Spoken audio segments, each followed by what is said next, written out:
Everyone, welcome back to my channel doctor Jyoti physics lecture. ये YMCA का 2021 में जो MSc फिजिक्स का एंट्रेंस एग्ज़ाम हुआ था उसी का सॉल्यूशन मैं डाल रही हूँ और ये आप सबकी काफ़ी रिक्वेस्ट आ रही है। सो फर्स्ट क्वेश्चन क्या है, in a gas the relative magnitudes of the most probable speed, जिसको आपने VP से दिखाया है, एवरेज स्पीड जिसको आपने VAVG से दिखाया है, root mean square speed VRMS से दिखाया है ऑफ द मॉलिक्यूलर। ये क्वेश्चन जो है आपका इतनी बार रिपीट हुआ है, आप देखोगे MSc फिजिक्स का कोई भी एंट्रेंस एग्जाम दोगे तभी ये पूछा जाएगा VRMS, V एवरेज या VP, VRMS less than V average less than VP, V average greater than VRMS greater than VP, VP is greater than V average greater than VRMS। देखिए जब net का exam हुआ था, मैं आपको honestly बता रही हूँ, तो नेट के एग्ज़ाम में भी ये क्वेश्चन आया था सेम। तो आप इस ऑर्डर को तो आज ही याद रख लीजिए सो दैट आपको आगे के लिए यूज़फुल रहे। जैसे आप कल को बार का एग्ज़ाम दोगे MSc करने के बाद, उसमें भी ये यूज़फुल रहेगा। VP क्या होती है? मोस्ट प्रोबेबल स्पीड, जिसको आप लेते हो स्क्वायर रूट ऑफ 2 kT/m से।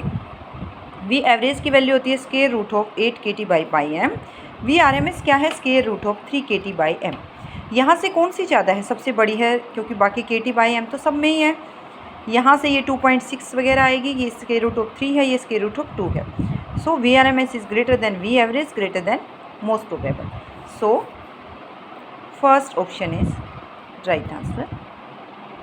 नेक्स्ट क्वेश्चन देखिए आप, कोई ऑब्जेक्ट है जो अप्रोच कर रहा है स्पीड ऑफ लाइट से, what will be change in value of mass. Mass जब वो जो है ऑब्जेक्ट रेस्ट पे था तो उसका मास m0 था, अब वो मूव करने लग गया किस स्पीड से? वेलोसिटी ऑफ लाइट से। तो उसके मास में क्या चेंज आया? Either it is zero, remain same, double, और इट बिकम्स इनफाइनाइट। देखिए हमें पता है रेस्ट मास में और जब ऑब्जेक्ट मूव कर रहा है उसमें मूविंग में क्या फॉर्मूला है? ये मूविंग का मास है, ये रेस्ट पे है, divided by square root of 1 minus v²/c²। तो यहाँ से v इक्वल टू c है तो क्या बन गया?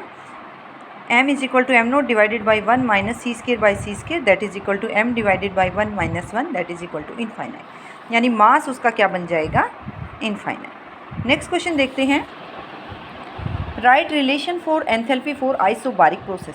आइसोबारिक प्रोसेस क्या होती है? जिसमें आपका प्रेशर कांस्टेंट रहता है। मैंने पहले भी बताया था, या तो मैक्सवेल इक्वेशन पूछी जा सकती हैं, या यहाँ पे जो थर्मोडाइनमिक क्वांटिटी है H है, G है, F है, इसका सिग्निफिकेंस पूछा जा सकता है। DH 0 रहेगी, PdV हो जाएगी, TdS हो जाएगी, या PdV माइनस VdV। देखिए एंथैल्पी क्या होती है? Internal energy plus product of pressure and volume. DH लीजिए derivative, DU plus PdV plus VdV। यहाँ से DU प्लस PdV यानी आपने हीट सप्लाई की सिस्टम की कुछ इंटरनल एनर्जी इंक्रीज कर गई, कुछ वर्क डन हुआ। TdS ये सेकेंड लॉ ऑफ थर्मोडाइनमिक्स है, प्लस VdV। तो आइसोबारिक प्रोसेस में क्या है? प्रेशर कॉन्स्टेंट है तो dP क्या हो गया? 0। तो ये फर्स्ट इक्वेशन क्या बन गई? DH is equal to TdS। So C option is right answer. Next question देखते हैं, what is temperature of inversion for a real gas? Ti is equal to 2B/RA, Ti is equal to 2A/RB, Ti is equal to 2R/BA, Ti is equal to 2। Inversion temperature है, critical temperature है, ये formula आप याद रखिए 2A/RB, और critical क्या होता है? 8A/27RB। तो इन्वर्जन टेम्परेचर का क्या फॉर्मूला है? B option is right answer. Next question है, देखिए ये मैं ऑनेस्टली बोल रही हूँ, मैंने नेट का एग्जाम दिया था तब भी ये क्वेश्चन पूछा गया था। The potential energy representing the interaction between atoms is U is equal to -2/R4 plus 3/R6।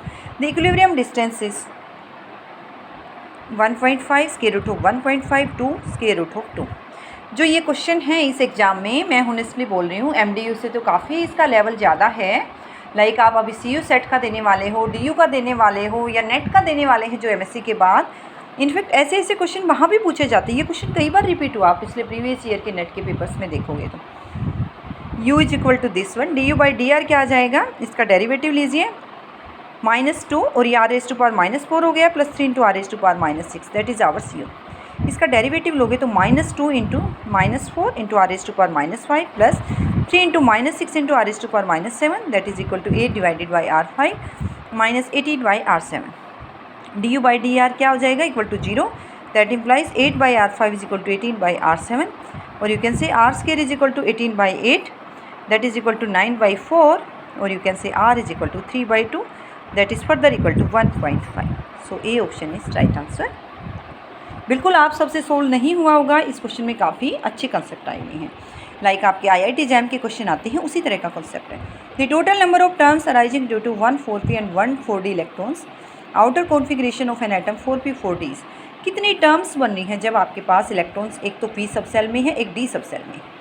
6 12 9 3। देखिए मैंने इस क्वेश्चन को सोल्व करके दिखाया है। 4p1 4d1 यानी p में है, d में है। L1 क्या हो गया p सब सेल के कोरस्पॉन्डिंग 1, L2 क्या हो गया 2। तो कैपिटल L क्या होता है L1 minus L2 mode to L1 plus L2। यहाँ से L1 माइनस L2 का मोड यानी 1 minus 2 mod 1 to L1 plus L2 3। Values कौन सी हो गई 1 2 3। S1 आपके पास क्या है हाफ है, S2 भी क्या है हाफ है। तो S क्या हो गया S1 minus S2 mod to S1 plus S2। Half minus आप 0 to 1 that is equal to 0। Total terms क्या हैं 2s प्लस 1 Lj। यानी अब आपको पता है स्पिन मल्टीप्लिसिटी होती है दिस वन 2s प्लस 1। यहाँ से कौन सी पॉसिबिलिटीज हैं 2 into 0 plus 1 that is equal to 1 and 2 into 1 plus 1 3। Singlet state possible है, ट्रिपलेट स्टेट पॉसिबल है। तो अब यहाँ से आप देखिए मैंने टर्म्स लिखी हैं। सिंगलेट के लिए क्या आ रहा है 1 2s प्लस 1 से 1। स्टेट कौन सी है एक p है, 2 के कॉरस्पॉन्डिंग d है, 3 के कॉरस्पॉन्डिंग f है। 1p और j की वैल्यू क्या होती है अगर आपकी s वैल्यू 0 है तो जो सेम l की वैल्यू है यानी 1p1 1d2 1f3। यहाँ तक आपको समझ आ गया होगा। अब नेक्स्ट देखिए 3p क्योंकि ट्रिपलेट स्टेट है और 1 के कॉरस्पॉन्डिंग आपका p स्टेट बन गया, 2 के कॉरस्पॉन्डिंग d स्टेट बन गया, 3 के कॉरस्पॉन्डिंग f स्टेट बन गया। यहाँ से 3p में जाइए l equal to 1 s equal to 1 है तो j क्या आ गया l minus s2 l plus s यानी 1 माइनस 1 0 2 1 प्लस 1 2 0 1 2 क्या बन गया 3p 0 1 2। नेक्स्ट है 3d l 2 है s 1 है यानी j की वैल्यू हो गई l माइनस s यानी 2 माइनस 1 2 2 प्लस 1 1 2 3। नेक्स्ट है 3f s की वैल्यू 1 है l की वैल्यू 3 है यानी 3 माइनस 1 2 2 4 2 3 4। ये पॉसिबिलिटीज़ हैं। 3 टर्म्स यहाँ से हैं, 3 टर्म्स यहाँ से, 3 टर्म्स यहाँ से 9, 3 टर्म्स यहाँ से 12। टोटल टर्म्स कितनी पॉसिबल हो गई 12 terms are possible. Okay next question देखते हैं। If the energy velocity and force be taken as fundamental quantities then the dimension of mass is given by f into v minus 2 b into v minus 1 into v minus 2 into v square. देखिए energy का simplest formula होता है mass energy equivalence relation से m into c square. m क्या आ रहा है e by C square यानी e into v raise to power minus 2। सबसे सिंपलेस्ट निकला है c option is right answer.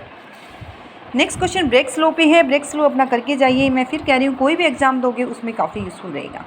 The distance between the adjacent atomic planes in CaCO3 is 0.3 nanometre. जो adjacent atomic planes हैं उनके बीच का distance क्या है 0.3 नैनोमीटर। जो यहाँ पे आपके पास smallest angle of Bragg scattering for 0.03 nanometre x-ray. तो एक्सरे की वेवलेंथ क्या गिवन है 0.03 नैनोमीटर। जो एक्सरेज डाली हैं आपकी एटम्स के प्लेन्स पे वो किस वेवलेंथ की है 0.03 नैनोमीटर। तो आपको एंगल बताना है किसके लिए स्मॉलेस्ट एंगल। स्मॉलेस्ट एंगल किसके लिए मिलेगा n इक्वल टू 1 के लिए मिलेगा। d 0.3 नैनोमीटर, लैम्डा 0.03 नैनोमीटर है। 2d sine theta is equal to n lambda 2 into d है 0.3 sine theta that is equal to 1 into 0.03 और यू कैन से 0.03 डिवाइडेड बाई 0.6 और you can say 3 by 100 into 6 by 10 that is equal to 0.05। Theta is equal to sine inverse of 0.05 that is equal to 2.9 degree. Okay A option is right answer. तो Bragg's law आप जरूर करके जाइए। ये concept भी काफ़ी useful है। कई बार आपसे डाइवर्जेंस पूछ लिया जाता है कि इरोटेशनल वेक्टर क्या होगा जब उसका कर्ल 0 होगा। सोलेनोइडल फील्ड कब होगी जब उसका डाइवर्जेंस 0 होगा। यहाँ पे पूछा है force field is said to be conservative if gradient of f is equal to 0, curl of f is equal to 0, divergence of f is equal to curl of gradient of f is equal to 0। तो यहाँ से आपके पास क्या है अगर कोई field conservative है it means it can be expressed as gradient of scalar field f is equal to minus gradient of v। Conservative field है तो अब इसका कर्ल लोगे आप del cross f del cross gradient of v यानी scalar के gradient का curl लोगे that is equal to 0 as curl of gradient of scalar field is always 0 it means B option is right answer. Next question है which of the following Maxwell's equation implies the absence of magnetic monopoles. Del dot E is equal to pi by epsilon naught, del dot B is equal to 0, del cross E is equal to minus curly B by curly T, del cross B is equal to 1 by C square curly B by curly T plus mu naught j। अगर आपके पास magnetic monopoles नहीं है, उनके absence को कौन show करता है? Del dot B is equal to 0। B option is right answer.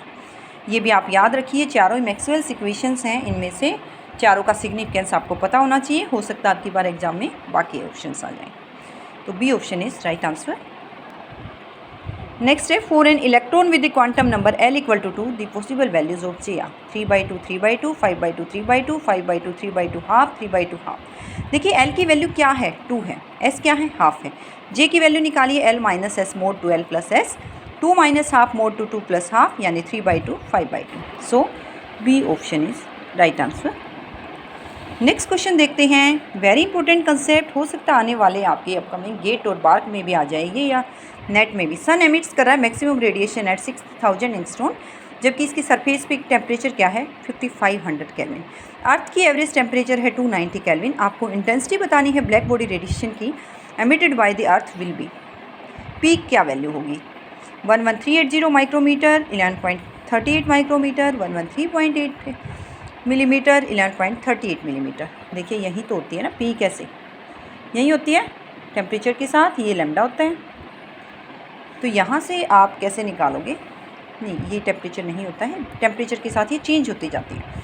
देखिए मैंने सोल्व किया है विंस डिस्प्लेसमेंट लो, मैंने पहले भी डिस्कस किया है एंट्रेंस एग्जाम के सॉल्यूशन में। लाइक MDU का B20 का 2022 का एग्जाम हुआ था, उसका सॉल्यूशन मैंने डाला हुआ है। विंस डिस्प्लेसमेंट लो पे 2 क्वेश्चन आए हुए हैं। तो लैम्डा टी क्या रहना चाहिए? Constant. It means lambda 1 into T1 is equal to lambda 2 into T2। Lambda 1 आपके पास क्या है? Wavelength option, that is 6000 angstrom. इसको मीटर में कन्वर्ट कीजिए, 6000 इंटू 10⁻⁻10। टेम्परेचर है इसका 5500, that is equal to lambda 2 into 290। 290 किसका टेम्परेचर है? आपके पास अर्थ का है। अर्थ की वेवलेंथ निकालनी है आपको मैक्सिमम वाला।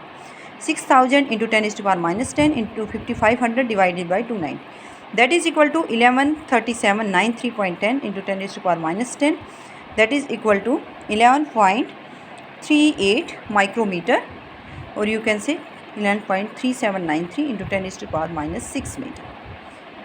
तो आपके पास आंसर आ रहा है 11.38 micrometre. So B option is right answer. इन क्वेश्चंस को आप खुद से भी करके देखिए, आपके लिए आई होप ये सॉल्यूशन काफ़ी यूज़फुल रहेगा। और जो है ये कंसेप्ट भी अच्छे आए हुए हैं। देखिए YMCA का पेपर मैंने देखा है MSc बेसिस पे, काफ़ी इंपॉर्टेंट कंसेप्ट आए हुए हैं बेटा, और काफ़ी जो है डेप्थ में भी आए हुए हैं। तो ये आपके लिए आगे के लिए भी सॉल्यूशन रहेगा, यूज़फुल रहेगा। Okay, thank you all the best to all of you.